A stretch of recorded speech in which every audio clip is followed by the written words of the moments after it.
trying to call it presenting design work so you can move on with your life. Now, why I chose that title in a minute, but first, a little bit of me. This is my stock photo / press photo. I'm supposed to be looking boldly and off into the distance. On Twitter is Roscott, and into a lot of other things. I've been in the DC design community for a very long time.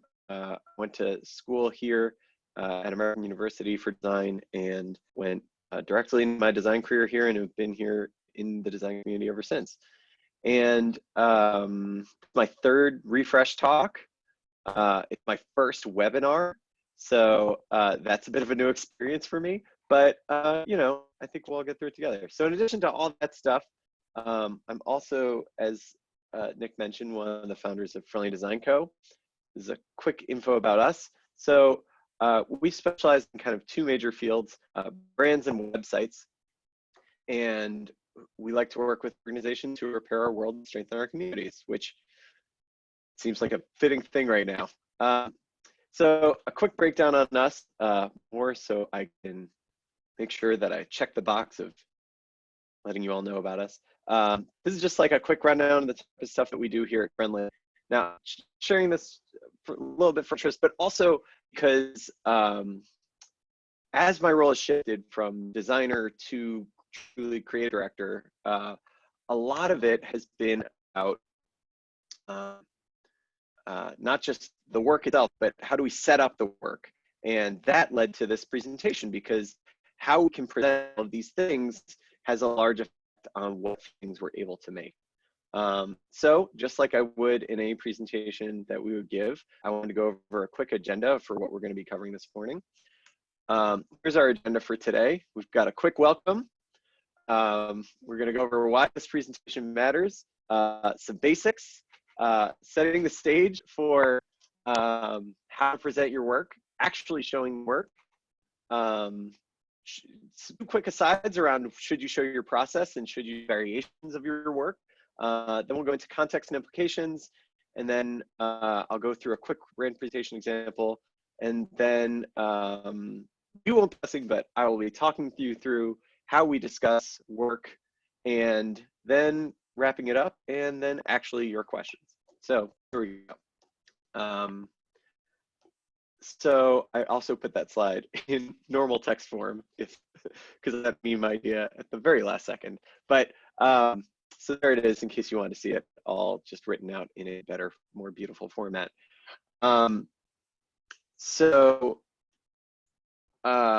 Here we go. Nick, can everyone hear me okay? Just want to make sure. Sounds like it's good. He's muted everybody. Cool. All right. So why does presentation of your work matter? So the key detail that I want to keep in mind is that the presentation, what leads to what decisions get made, and therefore how you present that work outside of the work itself can have a really key factor in what work you wind up able to approve and do. And I think I used to look at bad and think that a designer did it. I realized that often than not, it was not a bad design, but it was a decision being made. So the more we can control that presentation and the decisions getting made, the better that work can go. And a lot of other integration factors too. If you're asking the right questions, you can get better feedback. Better feedback means for a better result. Better result means for better work. And then hopefully everybody is happy. Now, if you want to read more of this, I highly recommend Mike Montiero's Design as a Job. It's a fantastic book. Mike Montiero is an interesting guy. Specifically, chapter 7 is all about presenting design. And I've got a couple quotes in here from him. It really inspired me to think about all this stuff more. I highly suggest you check it out. It's pretty great. One quote from there that I wanted to highlight. If you hit your desk and someone else presents your work to the client, you don't get to complain about the feedback. Failure was yours. I think that really sums up what I'm trying to get at. It's something that we really take to heart at Friendly. We always try, whenever possible, to have the designers present their own work. And for that matter, for the designers to hear directly from the clients. about the work that's being presented. So let's cover some quick basics about presenting. First off, if you're presenting in person, do not put everything you're going to say on the slide, because it makes people read the words along with you and not listen to what you're saying, like you're probably doing right now. So if the presentation's in person, I suggest you keep your slides to things you cannot say out loud. Visuals, charts, maybe quotes, key things that you want to say, and basic talking points. So you can hit points, but you don't want every slide to be about that text. It prevents that. Now, it's different when presenting remotely, which I'm sure we're all talking about a lot more now, for a couple reasons. First off, because everyone's going to be staring at a screen anyway, and they probably can't see your face, so giving them something to focus on is good. And also, it's more likely, as in the case with this presentation, that the presentation becomes a digital artifact. So having more contained in that means that when they hand it off, if someone missed the meeting and wants to look back at it, if you look back at the meeting later, if you look back, it'll have all the information that they might need presented together, and that can be really useful. So something to keep in mind as you're putting together presentations: how much do you want the document to live on afterwards, and what's going to be most useful? So setting the stage. Every time we give a presentation, always cover a first couple of things. Now, some of these might seem obvious, but of course you want to cover a slide or a title slide that actually provides a couple key pieces. One, hopefully it has branding for whatever your organization is. Maybe that's an internal to your team. Maybe that's external to a client, and you just want to make sure they know who gave that presentation. It gives you a chance to look professional and put together. Also on the title, you get to say literally what the meeting's about, which again reinforces what we're trying to cover today. And your meeting agenda, which goes into what you're going to cover over the course of that meeting. Notice we did that already. A project overview, so we always get into where you stand in the overall process, what project this is, those kinds of things. And a very key one is, what are we trying to get out of this meeting? If you tell them right at the beginning what we're trying to get out of it, then it helps everyone keep their eyes on that goal the whole time. So if you say at the beginning of a meeting, we are trying to define which wireframe we're going to move forward with, or which brand direction we're going to go through, then while everyone's looking at that, instead of saying, what am I supposed to get out of this, they know exactly what they're supposed to get out of it. So we like to do all of those things before we even get into the key things. So this is from a presentation we gave a while back while we were rebranding the neighborhood of Georgetown. But we always like to reiterate what are our goals for the project as well. It helps us make sure we're all on the same page, and we put this in every presentation because we want to make sure that we're always keeping an eye on the goals, so we can always come back to them. Even if we wind up zooming past this, it keeps it as a good digital artifact. And along with that, we also like to show, when possible, previous work if it's appropriate, or decisions that were made in the last meeting. We also like to show where we are in our process. So this is from that same presentation, and it shows you all the work that's already happened before we've gotten to this point. And we like to put like almost a very clear "you are here" dot that says, here's where we are, here's what's coming up, here's what we've already done, and it just reiterates how much work is going into it. We've also done this more graphically in other presentations. So sometimes it's just saying like, here's where we are in the presentation, or in the whole phase of the project. And along with that, the timeline as well, which can really help get a sense of like how derailing a conversation and not making a decision or putting off that decision can have implications to later in the project. So keeping in mind that like bigger picture and showing it graphically lets you do what I think designers are good at: presenting visually information. We also like to reiterate everything we've heard. So what are our objectives for this round? Here's what you told us the last time. And obviously this could go as much or as little as is appropriate. But you know, if you're addressing feedback, if this is a round 2 of revision, then saying, here's what we heard last time, and putting it in writing is also really helpful to just never get into a question of what did they actually say in that last meeting, because you have it written down in front of them. So sometimes if it's a branding project, and this is from the rebrand we did for World Central Kitchen, obviously, and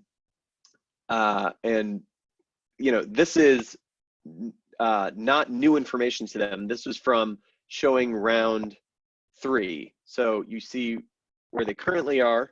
The first column next is round 1, what we showed in round 1. The next column is what we showed in round 2. And then what we would show in the rest of the presentation is round 3. World Central Kitchen, I'm so happy that we got to work with them on it. We could talk more about that later. I've kind of sprinkled a bunch of our different work throughout here, but you can see at least a sense.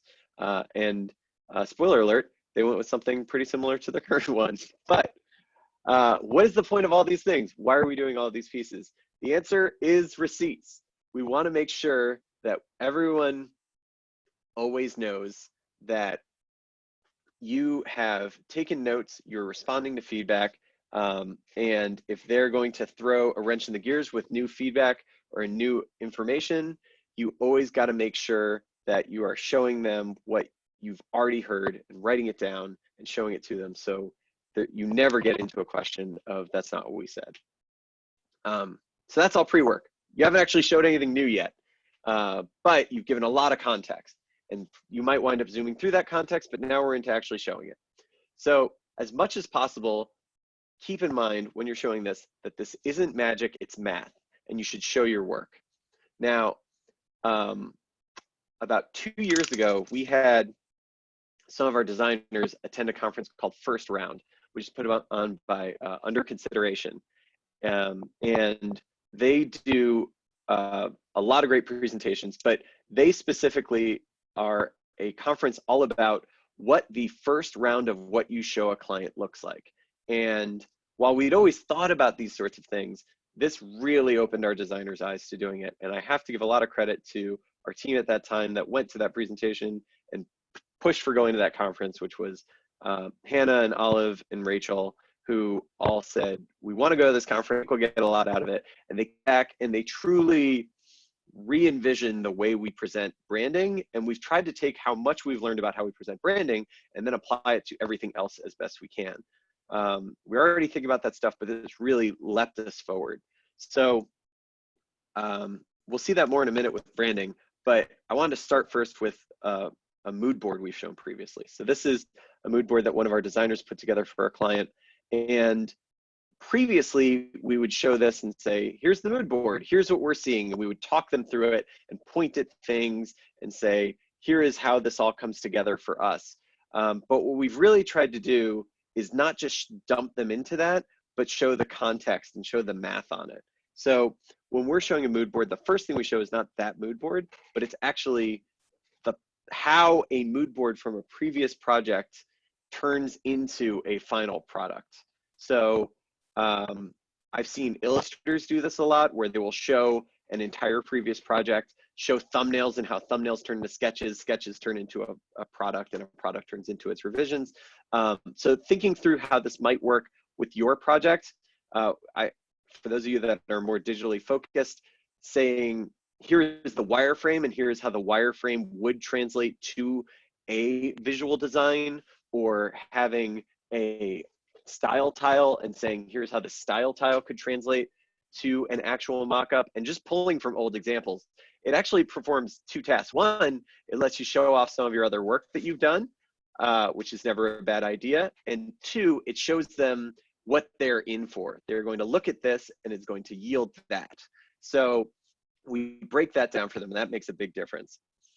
The other thing we try to do is we don't just show the mood board, but we actually have a couple slides where we highlight the particular things in the mood board that we are seeing. So we're trying as best we can to say, here is the particular elements that typify a particular idea. Here's what we are seeing when we look at that. And really trying as best as possible to say, you might not be a designer, but here's what a designer sees when they look at these things. And really trying to break down the process into the most minute details possible, especially in mood boards, but in other parts as well. And you can see how that might apply. So we do this I just brought these two examples, but you kind of get the idea, to say like these different elements of this mood board all add up to this thing.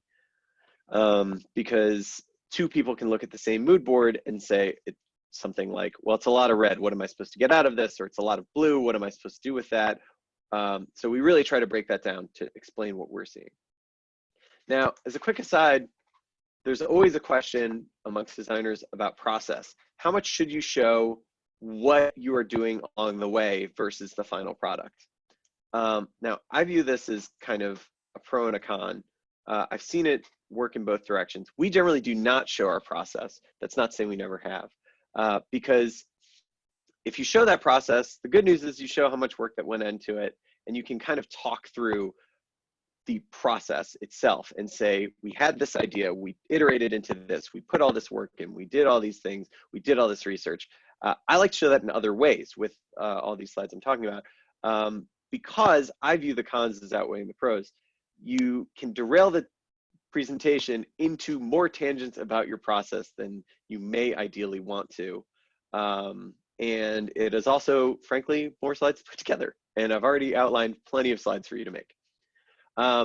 Sometimes though, it is appropriate. Here's when we were working on the Georgetown bid, one particular slide we were showing them about how we might revise the logo to get the word Georgetown on one line, or just better divide it up so it's a little less boxy. And whenever you do show process or even variations, one thing to really think about is never just dump information on a client. Whenever possible, and I'll hit this point again and again, you should always frame yourself as the expert presenting to that client. So never just show options, always show options with recommendations. So even though we are showing all these things, we are highlighting the ones that we thought were working best for that reason. And if a client has bad ideas and they insist on seeing their bad ideas, I really try not to show that to them, because they might like their bad idea when they see it anyway. But in those times where I've been really backed into a corner and done it anyway, because I really want to make the point, I've done something like this, where I'm not just showing them their ideas, I'm explaining why I don't like their ideas, I'm rating them on a scale from 1 to 10 that is completely based on my thoughts and opinions, and I'm putting X's behind them so they cannot take them out of context and try to share them with others and say, what do you think of this, without the X behind it. And again, always reiterating recommendations. Variations, we do believe in showing, just in general. Generally, it's not things that are very close together, but very disparate ideas. For example, we might show 3 concepts, either in mood boards or branding, that are very different from each other, but we never like to just show them and dump them on them. Again, always saying, this is our recommendation. Or if they're too different and you simply cannot decide because it is like just truly different strategic directions. Let's say one is aimed at an older audience and one is aimed at a younger audience, then the better question, instead of which one would you choose, is which audience are you trying to hit at? Style A hits at X audience, style B hits at Y audience. And therefore, if you think being maybe friendly is more important than being bold, or you think hitting at older audiences is better than hitting at younger audiences, or wherever it might be, putting it in that kind of context, or ideally, always having a recommendation. So actually getting to showing the brand, we always like to think about context. So one project that really highlighted this for me years ago now, we worked with a motion graphics firm here in DC called The Duke and the Duck. This is their logo as of right now that we worked on with them. And when I first showed them this logo, this is the final logo, not the one we showed. It got some tweaks along the way, but the way we convinced them to use this logo was so much more about what they could do with this idea for their logo by turning the ampersand into the duck, which and then using that as a core concept, you know, getting out of colors and fonts and all those things, just using that, all the things they could do with that. And it really opened my eyes to how much showing them that context and talking them through that context could really make a huge difference. So even though at the time this is what this is pretty much what I showed, I talked a lot about how they could sign their you know, note cards with an ampersand with a hat on it with a little bill. Even a crude one would link you back to their logo, and that'd be a great idea. They could make stickers out of it. You know, they could do all these things. So then what I really should have shown is shown some of that context. Ideally, where we wound up with the brand, which is you could do different hats, you could have these textures, you could bring it in these different ways, and giving them that same piece. So here's a quick run through of now how we present a brand to a client. So this is for Zog Sports. They are, if you've ever played kickball in the DC area, there's a very good chance you're familiar. So this is their current branding, or was their current branding before the rebrand. And step one is just show them where they are right now. Here is your brand as we see it in places. This is also, by the way, competitive research. So you're saying not just we know who you are, but we have looked at exactly who you are in this context and done this research. Here is your brand and the problems we see within it. And we really try to detail that as best we can. Here is your brand in context of other logos in your space or brands in your space. What, you know, do we see amongst those brands? How does it apply? How is it different? How is it the same? How might we want it to stand out or fit in? And then we do this brand personality exercise in kickoff meetings with over brand projects and largely over most work we do nowadays, just because we find it to be a great exercise. And we always like to bring it back. Any deliverable we can bring back and show them and remind them of. But what you'll see is these you are and you aren't phrases, we also bring in, when we're bringing in a first design direction, we bring in the adjectives from there that we find are most appropriate. So we are trying to take out the magic of it and make it more like math, where because you said those things, this brand focuses specifically on the fun and playfulness that we talked about previously. We also like to name each direction. Naming them is great because then when you're talking about it later, you can go back to that name. And then it is showing the brand.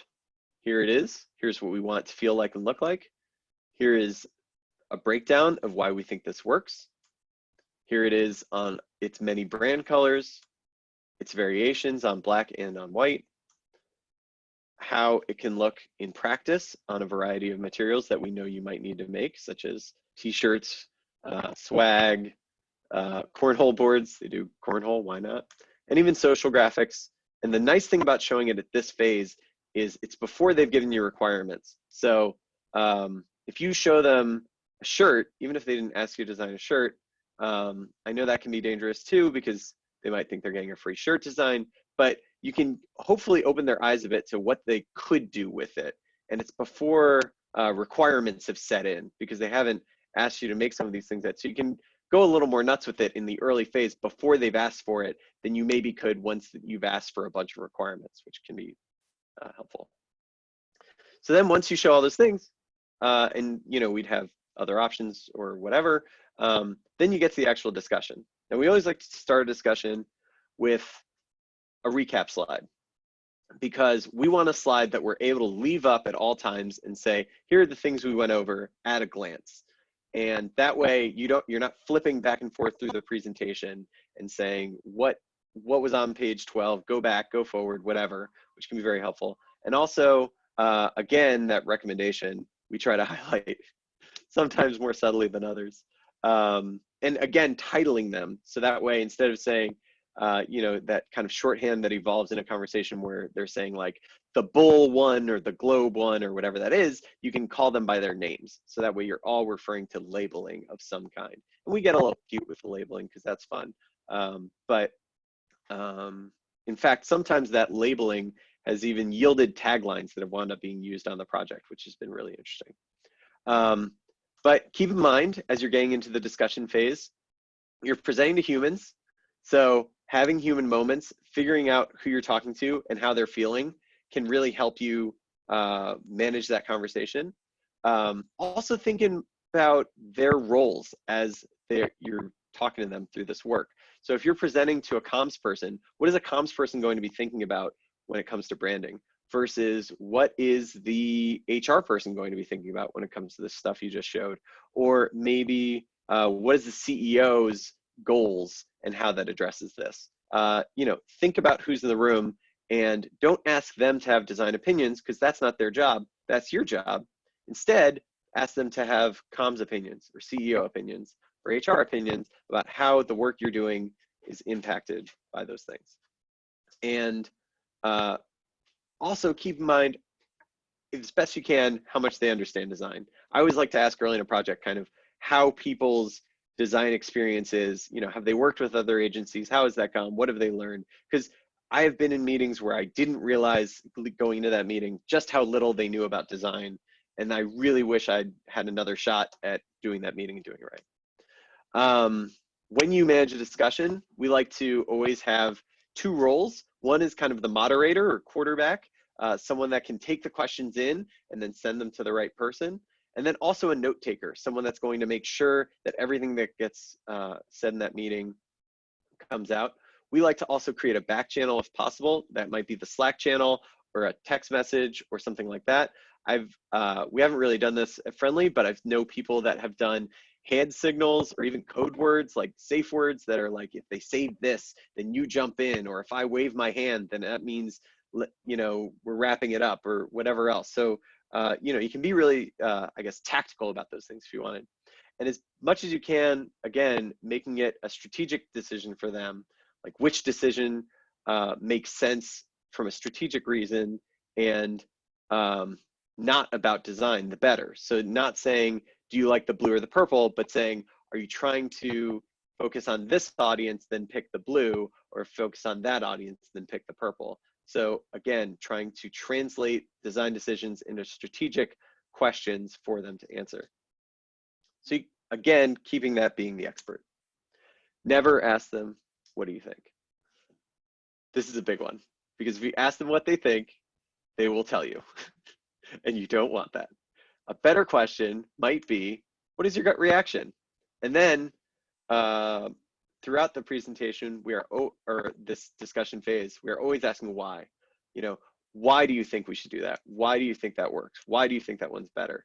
And as best as you can, hopefully, the more whys you ask, the further into their core thinking and strategic thinking you get, and away from move this button, make this change, do this edit, or if nothing else, you can understand why you're making the edit or why they'd want you to make the edit.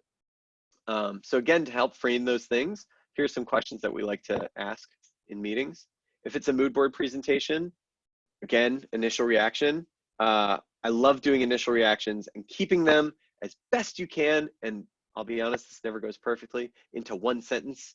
If you had to pick one, and I won't hold you to it, which one best conveys the sense of your brand personality and why? And hopefully going around the room, because what you might find is, oh, everyone's already on the same page. We're all picking it up. So, things like that. Which visual directions appeal to your audiences? Are there specific examples that stand out to you? For branding, which directions best differentiate your brand from competitors? Which designs place the brand most appropriately within the family of related brands? Which do you see being most usable across applications? Which visual direction matches who you want to be in 3 to 5 years? That's a key one for a brand. And are there any specific concerns that, if addressed, would change your opinion? That's a way better question than just saying, what do we have to fix? It kind of opens it up to, well, if you just change this one thing, I'd like that one, or those kinds of things. And then with wireframes too, is all the information being presented clearly? Are the sections given enough attention?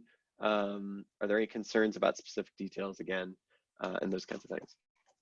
So let me just wrap up the meta presentation, so then we can wrap up my presentation. Always end as best you can on next steps, being clear on those. What do you need from them, and when do you need it by? And then what's coming up? What's next? I would go back to that initial timeline that I showed at the beginning and say, here's where we are, here's what's next. Here's the next presentation we're going to give, and here's what you should be thinking about going into it.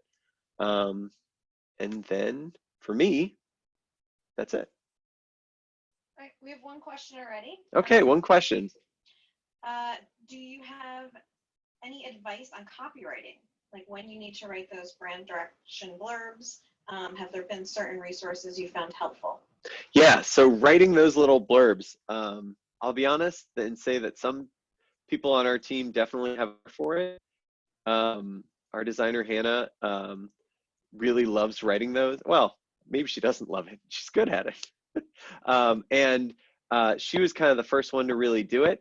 And then it's kind of set a tone for, I think, others is, what often happens at design firms that I've seen is, you take the last brand presentation you gave and you turn it into the next brand presentation.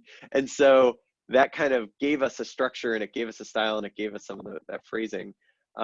We've also done a lot of alliteration, which again, we're Friendly Design Co. We get to be a little friendly and fun with our work. So, we try to add some alliteration to the titles where, I did one 2 weeks ago that direction 1 was bold and badass. Direction 2 was accessible and something else that started with A. And there was a third. But, it just gives them something to latch onto and something to think about. And really, it's just about, it's a skill for sure, but it definitely grows over time and you get better at it the more you do it. And even just like having all these pieces and breaking down each piece and explaining why for each piece really helps do that. And we do it also with, I kind of zoom through it, but with colors and typography choices. And we'll have slides that are just a bunch of color swatches or just the typeface written out, or generally we'll take like their mission statement and write it out or something like that. So you don't have to necessarily put in a ton of copywriting of your own. Sometimes just a sentence will do it if you're not much of a writer. Next question. Next question, and we have one more queued after that. Sure. Have you ever had any unexpected or challenging moments with audience members stopping and asking a lot of questions about a single slide? Have you ever had people interrupt you to ask questions and stop to talk about a slide? Yes, very much so. Well, first off, I will say that there are 2 types of people that generally do that. The CEOs and that one person on the team that derails every meeting they're in. Both of those things happen a lot. And generally what we like to do is at the beginning of a presentation, explain that we will have discussion at the end.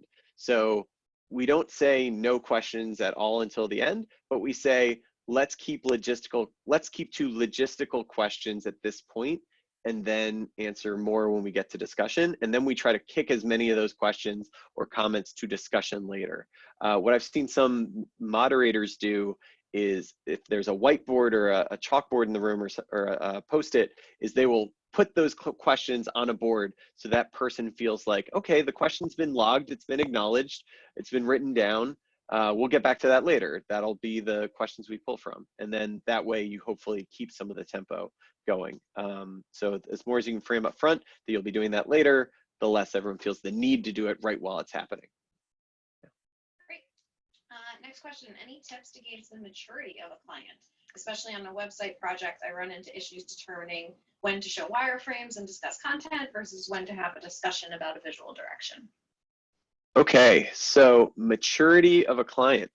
So, I mean, I think a lot of that is about, and in case you couldn't hear, maturity of a client and website projects determining when to show wireframes and discuss content versus a discussion around visual direction.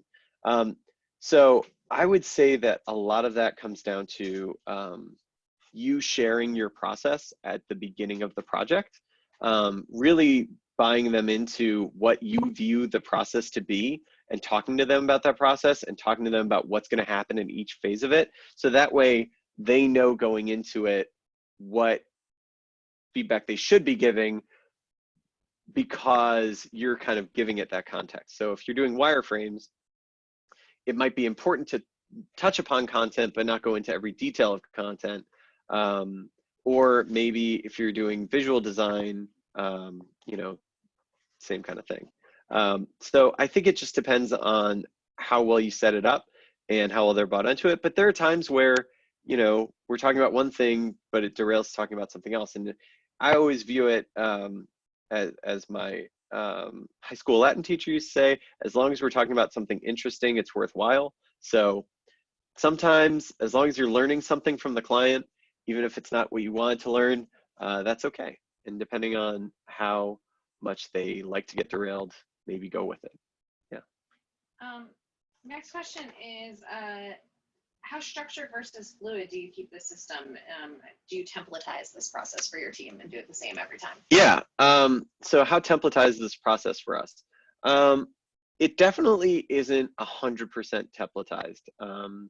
We definitely do a lot of, when was the last time we presented branding? Where did we leave that one? Pulling that up and then seeing what shape it's in, and then reminding ourselves what we should do the next time.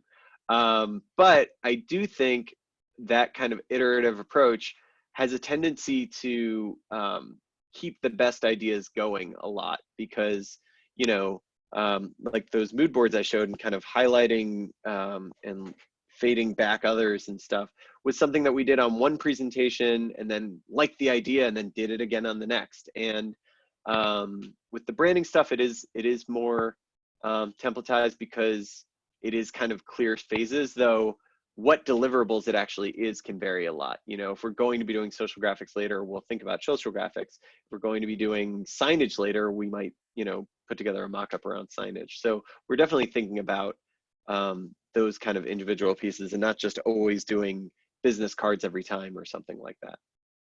Well, we have 2 questions about kind of prepping for the meeting. Okay. The first one being, do you set the expectation that there will be visuals so that people aren't dialing in from phones or in their car or whatever? Yes. And the second being, how much time are you expending to figure out their level of understanding of design before you go into the meeting? Yeah, so do you warn people that you're going to be showing visuals? Yes, you definitely have to. As much as I would think that would be obvious, much like every warning label on anything ever is because someone didn't follow simple common sense and then needed the warning label the next time. We've gotten burned by you know, someone calling in from their car when we're going to be presenting branding and realizing that I guess we can't present branding while you're on your phone in your car. So, you know, we do definitely now try to always make that point. And for the most part, it isn't a problem, though it definitely have encountered those things. So we've learned that lesson. And then as to, what was the other piece? I forgot already. Sorry. And then how much time is expended to determining their level of understanding? Oh, their level of understanding, their level of understanding with design. Yeah, generally it's not the first, I mean, it's not the first meeting with them ever. So it's more in a kickoff or in the beginning of a project where I'll ask about kind of their level of design. But it's definitely the case where once we're into a project, if there's a new face, we definitely want to pause at the beginning of the meeting and say, who are you? What are you doing here? What brings you to this meeting today?